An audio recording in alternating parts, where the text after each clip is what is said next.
Hello, everybody. Welcome to another episode of the Webdelics Podcast, where we're on a journey to find out the truth about psychedelics and plant medicine, get rid of the myths, and change the narrative. I'm your host, Scott Mason, and with me today is our very special guest, Steven Kuhn. Steven, tell us a little bit about yourself. Who are you, man? Hey, Scott, how you doing? Thanks for having me. I'm looking forward to this, man. It was a great pre-podcast discussion. Two of them, actually, so it was great. Yes. So my name is Steven Kuhn. I live in Turkey and in Hungary. I'm a U.S. Army combat veteran who got out after 7 years serving in Europe and stayed in Europe for the last 30 years. Now I'm in Turkey. I'm a finder. So basically, I connect people. I'm a powerful connector. I make deals happen. I make money for deals happen. I make deal for money happen. And I just get people a solution they need to a problem that they typically can't solve. The bigger the problem, the bigger the challenge, the harder I go. And the more likely it is that I'm going to achieve it. So that's who I am. I absolutely love it. Steven, welcome to the show. Thank you. Today, Honor. It's going to be a blast. Today, we're going to talk about how to align the brain with the heart. Now, in our earlier pre-show interview, like you said, it was the first of two that were just awesome, total fun. You said that the mind doesn't feel and the heart doesn't think. What do you mean by that? Why does it matter? Well, it matters a lot because if you want to get things in your life done, they have to be aligned. Now, think of it this way. When you're in love, right, you forget everything. Everything's wonderful. Everything's great. The world is beautiful. People approach you in a great way. Everybody's friendly because you're in love, right? That's what you're emitting. You're following your heart. You're not thinking about, do I love this person? I don't know if I do it. What are they going to think of me? They don't think about any of that stuff. When it goes the other way, when you're overthinking, there's the word, overthinking. That is self-explanatory. We have, the humans have this problem that we base everything we do on our past experiences, our past trauma, and with the expectation that's how it's going to be in the future. So we keep reprogramming ourselves to stay the same through the mind, right? And if the mind overthinks, you create what you call excess potential, right? So there's excess potential emotional and there's excess potential factual. And that excess potential gives all the energy to your brain, forgetting your heart. Your heart's like, hey, what about me? The problem is the mind is stronger than the heart in our society. We've been trained that way. So it takes time to get to the point where, okay, why do I feel like I'm being challenged here? Like I can't get through my day. I can't reach my goals. What's going on? I'm frustrated and stuff. Well, we're creating our own obstacles because that's the challenge that we need to get through to get back down to our heart. That's my opinion, right? So we create, and then you can say to yourself, how awesome am I that I created this massive, like crazy challenge that I'm having right now? Yeah. Why is that? That's because I'm a good person, because I'm good. I'm a decent human being. And you have gratitude for that in your heart. Slowly but surely, you bring that thought down into the heart and you align it. So when you're aligned, you attract those at that frequency. You attract people at that frequency. And I swear to you, as I sit here today, that's a frequency. It's a different dimension. You will see people, when you're in that frequency, you will see people on the street, where you go, where you travel, that are immediately attracted to you and you to them as if no one else exists. And it's nothing spiritual about it. It's like we can do this as humans without going off the deep end. Now, plant medicine helps. There's a lot in that, and I could pick it apart and then begin to dig deeper and deeper and deeper into every little part that I pulled out for hours and hours and hours. But I'm going to actually start with something that really resonated with me. And that was the idea that if you are in this heart frequency, to paraphrase you a little bit, you said could be walking down the street or here or there, and you will attract people that are of your frequency. And the reason why I want to hit on that is because you said it's not a matter of spirituality or anything like that, but it's something that people commonly associate with woo-woo or with Oprah-isms at their most banal. And so it's sort of fascinating to me to hear that you're talking about something like that, but explicitly separating it from the spiritual. And as I'm hearing it, pulling it into the physiological, which ultimately, we'll get to this in a few minutes, I'm sure, ties into why a physical substance like plant medicine may matter. But what is your reaction to what I just said there? Well, I've always seen myself as a bridge between the metaphysical, spiritual, and the real world. Because I'm a business guy. Yeah. You know, I've turned around over 100 companies, owned 20 of my own companies, raised hundreds of millions of dollars, but I'm spiritual. That doesn't mean I have to wear like a gown and beads and a forehead. No, I don't need any of that stuff. You know what I mean? Like, it isn't about the outside; it's about the inside. Good, because I don't want to have to wear those things if I feel spiritual. No, you don't? Okay. Well, that's part of the record you have to wear. No, I'm just kidding. When you're starting out, you got to wear. Right. No. No, so really, it's about people do that to fit in and to feel like, okay, sometimes you need a talisman, right? You need a talisman around your neck to like, this is powerful. It's not powerful. Your belief in the talisman is powerful. That's what makes a difference. It's not the talisman, right? And so it's the same thing with you. If you have belief in yourself, sometimes you need a little help with that. So you do wear the gown and you wear the gown and you wear the jewels, or whatever, all that stuff you do that's typically woo-woo, so you can believe more in yourself. And then slowly, I was wearing that stuff like an Indian gown, all kind of stuff when I first started, 18 years ago. But slowly you shed that and say, I don't need that anymore. I don't need as much. I don't need to do that anymore because I know who I am. I'm on the inside. I'm a crystal clear. So let's sort of just make that happen. And so when I speak on stage, or when I, do business meetings, I'm always dropping little bits of the spiritual, but I don't say manifestation or meditation. I say like mindfulness or, things like that, where I keep it, because this is the deal. You remember the book, The Secret, right? Yes. It reached billions of people. Yes. That would have never, ever listened or heard or spoken to or seen anything spiritual in their lives. But they opened the door because they made it real. Get what you want in life by doing this. People are like, oh shit, listen. Next thing you know, all these people are into the woo-woo, as you would call it. Crazy. So what I'm taking away from this, and I appreciate that you bring in your business background, which is heavy duty, and I'm sure we'll explore a little bit more as this conversation goes on into this, because one of the most challenging things for some folks that I've spoken to about entry into the plant medicine space is that they have these stereotypes associated with it. It is their loopy Aunt Betty from the outskirts of San Francisco who might be wearing these beads and coming from a spiritual place that they can't identify with, or the stereotype of the wild-haired man with a crazy beard and all of that. Not that those folks aren't cool, because I like those folks, but it can be a hard, when you talk about the talismanic effect of what we wear and how we present, it can be a hard bridge for people to move into, particularly if they are business-minded. And that is, again, sort of where the psychedelic space has stereotypically resided.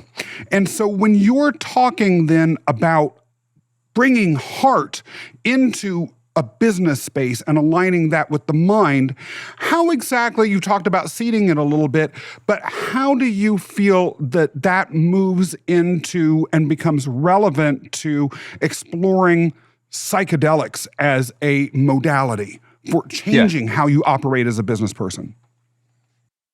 Well, I did it in reality. So I started with plant medicine. I was in the business world, and I took a journey. I took 8 months off and took a journey, basically. And when I came back, I said, well, how can I do this? How can I feed this into the everyday life without looking like a goofball, right? Like, because I'm a leader, wearing a suit and tie, and I can't sit there and talk about plant medicine and all this woo-woo stuff. And so I just started activities that would change. So we started with meetings. We had a meeting every day, and I call it the credo moment. It was where everybody went around and said one thing that they wanted to get off their chest, like just around that, just simple things like that. Or we said, hey, let's do a physical movement like the Chinese do, so that we can feel refreshed after the meeting. So we would do like a little Tai Chi movement or something. Those are all things that are preparing people for more, right? Once they get used to that, it's not a big deal. Right? Once you get used to the credo moment, it's not a big deal. Then I introduce a little more. Then I introduce a little more. Next thing you know, I got everybody meditating with me 2 hours a day at night after work and stuff. And I did the same thing. I had a club in Berlin. We were on the 20th floor, looking the entire. I was a partner, looking over the entire city. And before I started at night, at 10 o'clock at night, we opened, or 11 o'clock at night, we opened. I would meditate on these windows that were from floor to ceiling, looking over the whole city. And people would be like, what the hell are you doing? Wow. I got meditating. Like, what does that mean? After 2 weeks, I had 20 people meditating with me before the shift. And it's because I'm not trying to prove anything. I'm not trying to say, look at me, I'm spiritual. I know everything. I'm a guru. And I don't talk down to people like a lot of these spiritual people do. They talk down and they go, well, you got to realize that the universe, and no, I have to make my own experience, and I have to learn through my experiences. You can tell me, you can prompt me, you can help me, but I won't learn from you telling me how to be, right? So that's just my own opinion. Yeah, I mean, and the thing is, if it is coming from a source that you don't even necessarily view as credible or is so alien to you that you can't hear it at all, that sort of speak, it just goes in one ear and out the other at best. Other times, it can actively turn you against the entire mindset or way of thinking that person is proposing, even if it really is best for you. Even if somewhere inside you might think this could be best for me, but I can't hear it. And I, for many years, by the way, was that person. When I would hear anyone talking in a way that was remotely woo-woo in a business or professional setting, I would politely nod my head, immediately discount them, and then move on to whatever it is I was doing. I've always said I'm going to be honest with folks on this podcast, and so I am. And it's a hard thing to be honest about, because people, when they're presenting this to the world, I really do believe they're wanting to share something that's beautiful inside. They are. But like you said earlier, our society has moved so much into the head thinking space that it can be difficult for those that are trapped in it to even imagine that there's another world. Yeah, well, that's sort of how. And then we're getting into like another realm, is that's sort of how the powers to be want us to be. Because when we're stuck in our head, we don't make advancements, we're not happy, we can't move forward, our relationships are bad, these kind of things suffer. So we're basically fighting all of society when we try to go the opposite direction and say, what's up with my heart? Like, how does my heart feel about this? And the only time people really, most of the time, when they really experience it is when they fall in love, like hardcore. And hopefully everyone who's listening right now has been in love at least one time in their life, and you know how that feels. Yeah. That's how it feels when you're aligned. I'm not saying I'm aligned all the time, because I certainly am not aligned all the time. I have my demons, believe me. My time in the war in Iraq and PTSD and dreams and all that kind of stuff. But I look at the things that I create in my life, because we create everything in our life. Everything that happened to you is happening from you. Right? You're allowing things to happen to yourself. You're allowing people in your life that are hurting you. You're allowing all these things. I know it sounds crazy, but we allow it. You can say no anytime. You can change anything, anytime, every minute of the day. You can change how you think, how you feel, how you look, how you talk, whatever. But we choose not to, because we're so programmed to go the way that we're supposed to go, and what people say we're supposed to do, and what society expects of us. So I said, F that, and I go my own way. And I still skirt the line, of course, because you have to be accepted. It's like this. If I go into a new space or into a room, people say, if you're the smartest one in the room, leave the room, go to another room, that kind of thing, right? I always say, if you're the smartest one in the room, elevate that room first, and then look for another room, right? Don't leave people behind, right? And so it's like, it's up to us to create our own reality, legacy, and background, all this kind of stuff. I'm really feeling a lot of what you said earlier about us creating the reality that we lived in from personal experience. And I'm going to share briefly, but then I want to turn it back to you, because I suspect that this sharing that I'm about to do will trigger some discussion and wisdom in addition to what you've already provided. So I was a lawyer, practicing attorney for many years. I had great jobs. And as my career moved on and on and on, and like you, I was in the headspace. The only thing that mattered was the knowledge and skills and the application of that in highly practical circumstances. But I was miserable inside. And I would look in the mirror in the morning, and I would imagine that what I saw was just like a ceramic mask, but behind it was just rage and fire and smoldering darkness and a soullessness. And you talk about how it feels to be in love. One of the biggest regrets I have in my life is that during that period, the headspace and the emotional reaction I had to being exclusively in that space kept me from being fully able to love. And that's an incredible loss of years. It wasn't until I had a professional face plant that I was able to then move into a place where I was examining the reality that I was creating. All along, Steven, I had the chance to say no to the future that I was building for myself professionally, but I didn't. What triggered that change in you? How did it lead you to plant medicine? Oof, man. Well, okay. All right. So, I guess it was a suicide attempt, if you want to put it bluntly. Yeah. So it was me at the end of my rope. I had just lost another friend to suicide. So I've lost more friends than I have to suicide, most of them veterans. And sorry. I was feeling down. It's okay. I was feeling down. I had just separated from my first wife, or divorced from my first wife, and I was feeling quite down. And I talked to a friend of mine, Fabian, and he was a German guy. And I said, man, I don't know, man. I don't know what's going on. I feel like everything's falling apart. I can't move forward. And he said, look, he was a consultant for McKinsey, like top tier, all head. He was doing coke, and like he was just a nutcase. And he was in London, and he would do parties. So he'd rent spaces out. He had all this real estate, and he rented a space out one time for an ayahuasca ceremony. He took part. The next day, he quit his job, moved to the Amazon, spent 2 years in the Amazon, lived with the Shipibo Indians, learned to be a shaman, learned all about ayahuasca, how to boil it, cook it, feel it, seed it, and he came up with his own mixtures and stuff. Anyway, so what? He came back. I just got to stop and take that in. He did an ayahuasca journey that he hadn't even planned, and the next day he quit. Yep. He quit one of the top jobs in the world. He's a brainiac. He's one of these guys. Like, that's how he is. He's just a super brainiac. And then he went into that world, and he ended up taking me on my first journey, ayahuasca. And he said, it's very important that you have intentions, very clear intentions when you work with plant medicine. If you just go in there to surf, right, into the psychedelic world, you're not going to accomplish anything. You might even get hurt, right? So, or have bad experience. And so he said, very clear intentions. So I said to myself, first mistake, I want to always have enough money. That was my first thing. This was 18 years ago. I always want to have enough money. And he's like, okay, good. Said, well, set that intention. So I went on my journey. Nothing really happened. The next morning I wake up and we're sitting in the kitchen. I'm like, dude, I don't feel anything. I don't feel love, hate, remorse, needs, wants, wishes, nothing. This is it. I feel empty. Like, this is what the big deal is. And he goes, think about what you just said for a second. I'm like, what? He goes, you're completely clean, a clean slate. Wow. And I was like, holy shit. And that moment right there framed for me, like, I've been looking at my life completely wrong. Like, I'm looking at the negative. I don't feel anything. He's saying, of course you don't, because you're reset. And that was my like, oh my God, I need to do this more. And I did. And I did a lot more. Matter of fact, the only problem I had was when I said I always want to have enough money, that's just enough. So for years, I always had all the money I needed, but never more.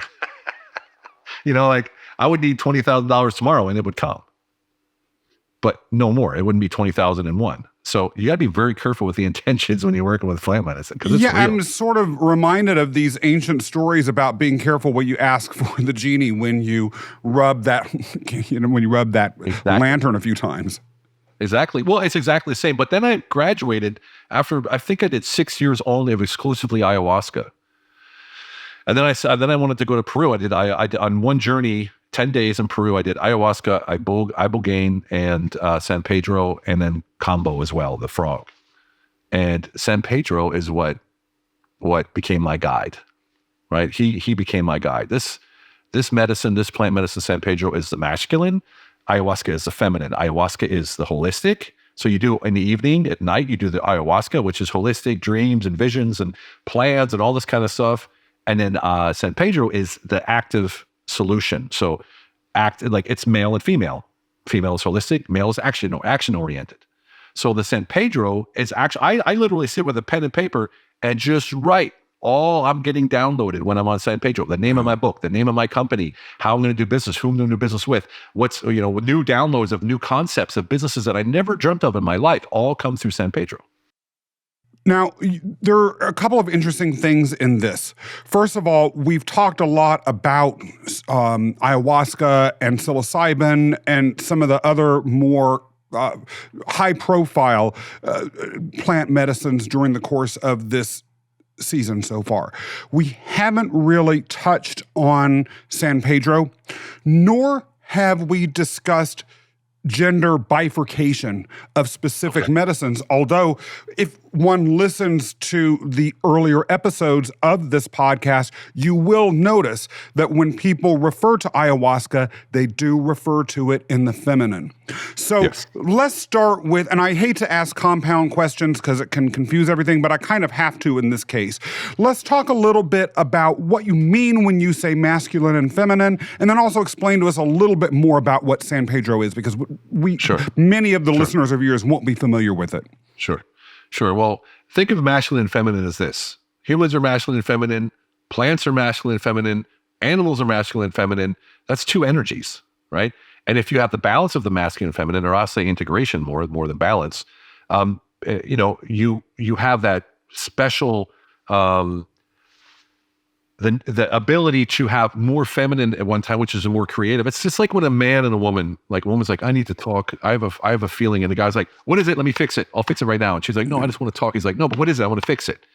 So that's those two energies that aren't in sync right now. When you get in sync, that's why when I say people who were using ayahuasca, they are working with ayahuasca, are doing a fantastic thing. But if you're not following the next morning with Pedro, you're missing out, because it's the yin and the yang.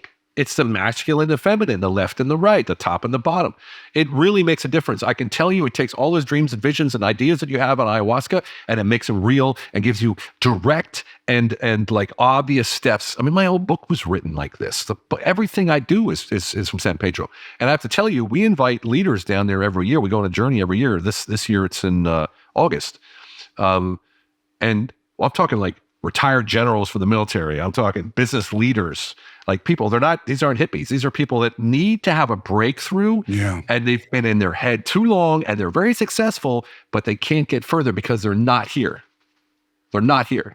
And what you're saying really speaks to me as someone who has a background, again, like I mentioned earlier, in law, in executive positions, that sort of thing. Visions and symbolic representations, all of that is cool. I am down for having it, and I am down for thinking about and interpreting it and deriving personal meaning from it. But executing it into something meaningful is always going to be for Scott Mason, and I'm sure I'm not the only person in the whole world, based on what you just said, is going to ultimately be what I want to have come out of this. My orientation is very much, okay, how can this be translated into action? How can it be translated in terms of heightening the impact of what I'm here on this planet to do? Yeah, and it's incredible because, like I said before, you have to work with intention when you work with the plant medicine. But with San Pedro, you also work with intention, but you can ask direct questions, and you get direct answers. And literally, you'll hear, grab a pen. And the first time I remember, like, grab a pen. Oh, okay. And I'm writing down all this information. I had this download last May when I was there, or March, or whatever it was. Incredible. I want to do a TED Talk about it. That's how incredible it is. It's all about I won't get into it, but it's a long story. But it's this whole concept that I never in my mind ever would have came up with, and still don't even know why I got it. But I talked to a TED Talk guy out of a coincidence. And he's like, "Oh my God, this is amazing! Wow, you have to do this." Good for so you, he's man. helping me. Yeah. So San Pedro, it's a cactus, right? It's a long cactus. The big, and they have flowers on it and stuff like that. And they boil that. They boil it for like 24 hours, cut it in pieces and stuff. Add some, I don't know what they add to it. And then you drink it just like you would ayahuasca, except you have to drink a big cup of it, it's big. So it's pretty slimy. And, if you're not sure, some people purge. I'd say about 50% of people purge, just like they do on ayahuasca. But it's a grounding medicine. So you are one with the earth. I'll never forget the first time I took it. I was sitting on the wall in Peru, and I felt like I became the wall. And I became the earth. I was so rooted. I felt more masculine than I've ever felt in my life. And I'm a big guy. Like I look masculine, but I never felt that masculine. Wow. Right? So I got the biceps, and I got, I'm 6'4", that kind of stuff. But I never felt like, Like that nuclear reactor in my chest was just pumping.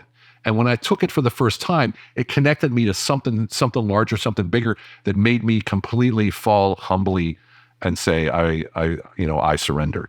And man, that just changed everything for me.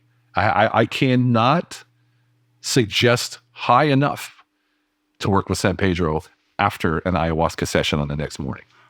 I'm blown away hearing that and very much compelled. Now, do you know anything about whether San Pedro also has a similar impact on women who might take it? Because I'm sure there are people that are female who are listening or watching to this and are going to be curious. Same thing. It's the same thing. It's the balance. So if you do ayahuasca and you're feminine, you're going to have probably a much bigger and louder and easier vision than a man would, because a man's still trying to fix shit, right? And on the other side, the man will have a really, really deep experience, whereas a woman will be like, whoa, shocked. Like, what is this? I'm just saying in general. I'm not saying it's always like that. But my experience is women have the biggest effect on San Pedro, because it's a new energy that they've been trained in our society to try to become, but never embrace. Right? Fascinating. And that is a fair point. In fact, that's one of the conflicts that one hears that women face in business settings and professional settings all the time. How do you navigate being a leader in positions of power and authority, and the public eye, and be able to stay feminine? And stay feminine. Right. How do you stay feminine when you're in a power position? And you see it all the time. Power women. We don't need men. We can do it ourselves. You're trying to become a man. Don't worry about it. Like my wife, Olga. She is looks like a model, but she is so powerful in business. She'll walk into a meeting and just looking absolutely beautiful. No, there's not many women that can pull that off, but that's because she's got that sort of balance, the masculine and the feminine.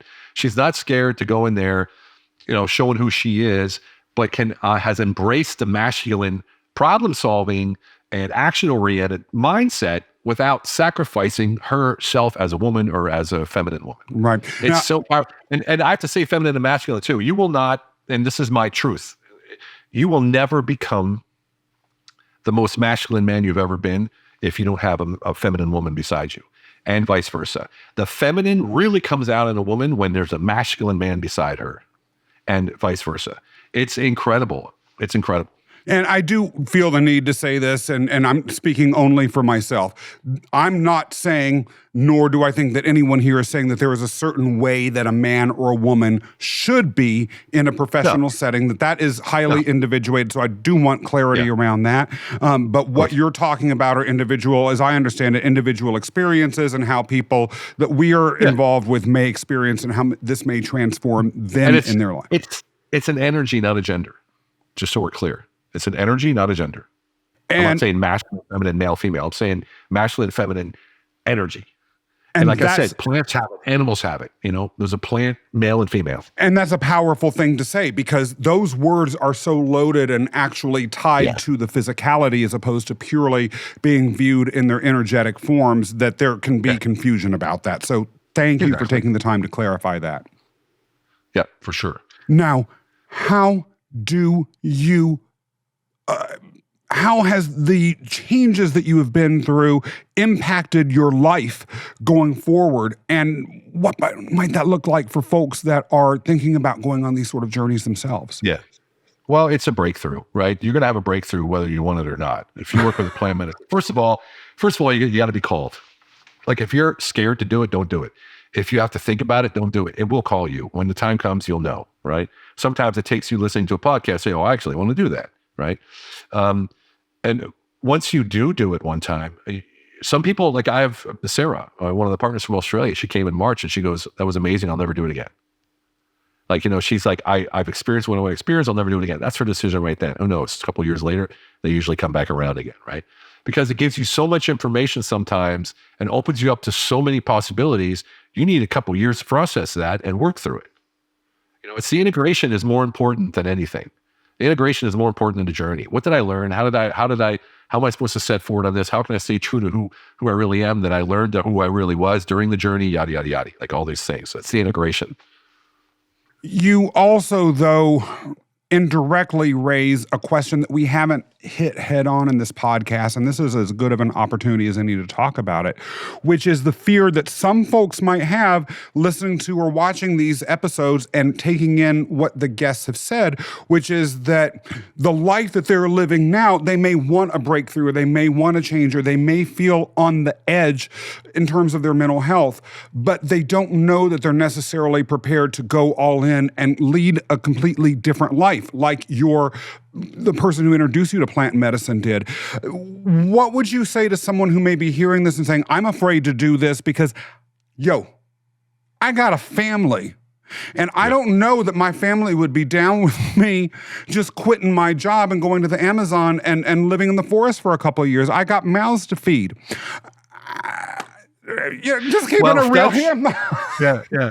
That's a great point. That's rare.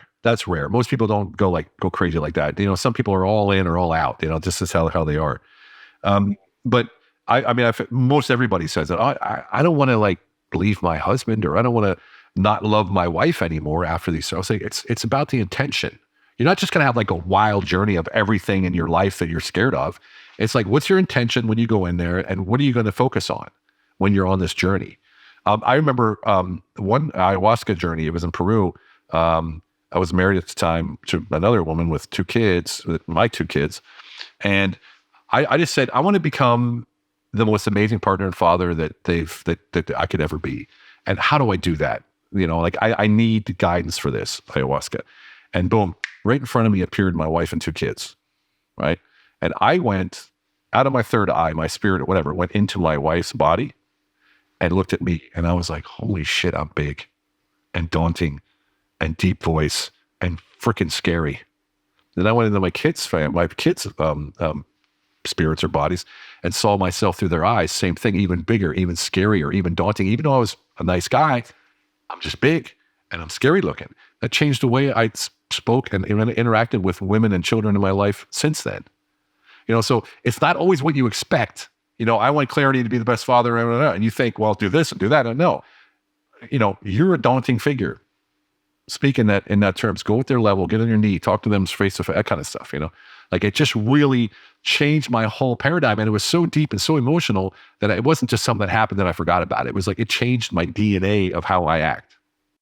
When it comes to those setting intention, and again, I ask these questions out of my own concern, but also I assume that no concern that I have is unique just to Scott Mason, but that someone out there listening or watching will probably feel the same way. And that is setting intention. How do I do that? And sometimes I'm a little bit scared. What if the intent that I set is evil? Or what if it's selfish? Or what if it leads to something, what if my intention were to be, I want money and I want tons of it. Or I want to be the CEO of my company and go after and have revenge on everyone who screwed over my career. How do I know that what I'm setting as an intention is going to lead to a productive outcome? First of all, the belief that it will. Right. So the belief that it will come to a productive outcome. If someone wishes, from my experience, if someone wishes for revenge or something like that, they're gonna go in there with that intention of revenge, but they're going to be shown something very different that's going to make them think differently about that. That's just my experience. Number one. Number two is there's nothing to be afraid of. Right. There's nothing to be afraid of about changing anything in your life, because it goes to the degree that you believe that it will. If you don't believe it will, it won't. If I see something, if I experience something, and I run with it and completely blind myself to everything around it, of course I'm going to make that happen. That's how life works. That's how the universe works. The universe is totally dispassionate, right? It does exactly what you want it to. If you say, my life is shit, well, then your life is shit, because the universe is like, here you go. So we really have, and here we go. So here I am, a business guy talking like this, but I'm saying it in a way that I'm not going I'm just talking straight, man. This is how I roll. This is what I do. This is how I work with all the people that we work with. I'm not a practitioner. I'm not a specialist or nothing. I just have a lot of experience in this space, and I let the practitioners do their work.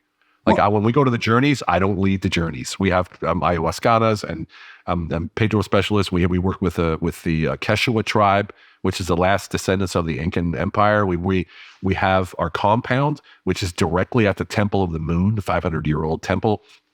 the Temple of the Frog, Temple of the Monkey, Pachamama Birth Canal, Pachamama Womb. It's all within 50 meters of where we do our medicine, and it's no tourist area.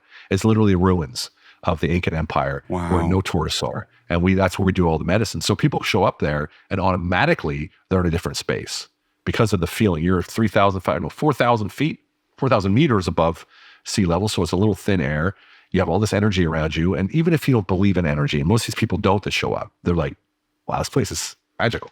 That sets the tempo for you to let go of what you think you have to do or not do.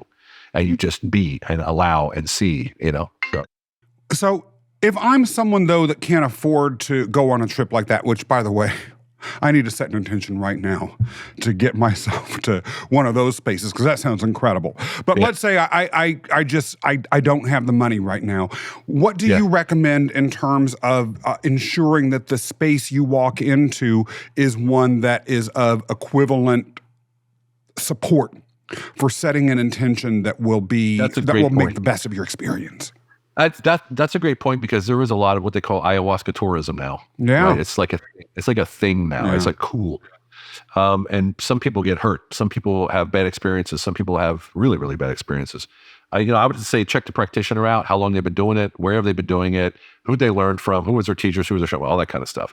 Find out who it is, and then where are you going to do it. If you're going to do it in a musty basement, it's going to be a musty basement kind of experience.